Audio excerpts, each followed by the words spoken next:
বাংলাদেশ আর ইন্ডিয়ার ম্যাচ শেষ পর্যন্ত শেষ হয়ে গেল। তবে একটা জিনিস, ম্যাচের ভিতরে আপনারা কোনটা দেখে মজা পেয়েছেন জানি না, আমি একটা জিনিস মজা পেয়েছি, সেটা হচ্ছে বাংলাদেশের টপ অর্ডাররা কিন্তু রানে ফিরছে, এরা কিন্তু রান করছে। বাংলাদেশের ব্যাটসম্যানদের মাথায় কি ছিল? 197 রান এরকম ছিল না, বাংলাদেশের মাথায় ছিল 120টা বল, আমাদের 120 রান করতে হবে।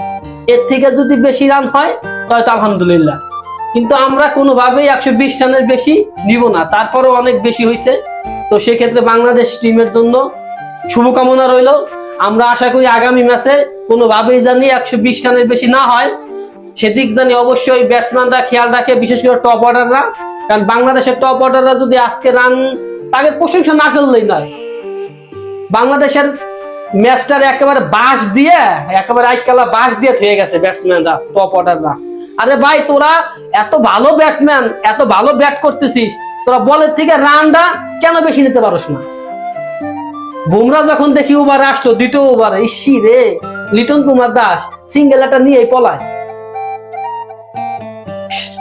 নাজমুল হোসেন শান্ত, ওরে বাবারে, তাদের কথা কি বলবো, তারা সিঙ্গেল ছাড়া কোনো রান নিবে না। 10টা যদি ডট খায়, 10টা ডট খাবে, তারপর একটা ছক্কা মারবে, তারপর একটা সাইড মারবে। সোজা কথা, বলের থেকে রান কোনোভাবে বেশিতে নেওয়া যাবে না। বল যাই খাও, রান করছে। ইন্ডিয়ার টপ অর্ডাররা যদি রান করে 10 বলে 20, 20 বলে 50, 30, কিন্তু বাংলাদেশের টপ অর্ডাররা কিন্তু দেখছেন তো কি অবস্থা রানের।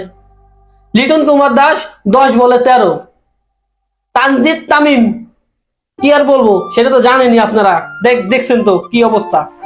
নাজমুল হোসেন শান্ত, যে হচ্ছে বাংলাদেশ 3 ফরম্যাটের ক্যাপ্টেন, যার কথা না বললেই নয়।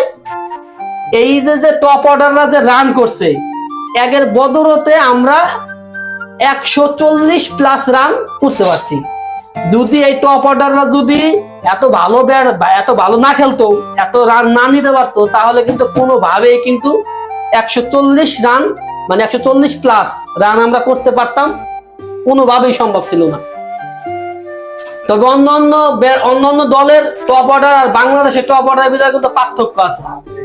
অন্যান্য রাষ্ট্রের টপ অর্ডাররা বল যা খেলে তার ডাবল রান নেয়, আর বাংলাদেশ যা বল খেলে ঠিক তার থেকে কম রান নিতে হবে, কারণ আমাদের খেলা হচ্ছে ডিফেন্সিভ খেলা। আমরা কোনোভাবেই বলের থেকে রান বেশি নিব না, কারণ আমরা হলো ডিফেন্সিভ খেলি।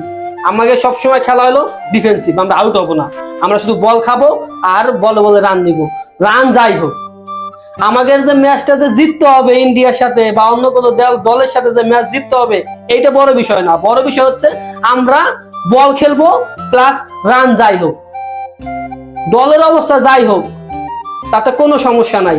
টার্গেট যদি আমাদের টার্গেট কত দিছে, 200 রানে গুলো 3 রান কম, 197 রানের টার্গেট। এখানে আমাদের কথা হচ্ছে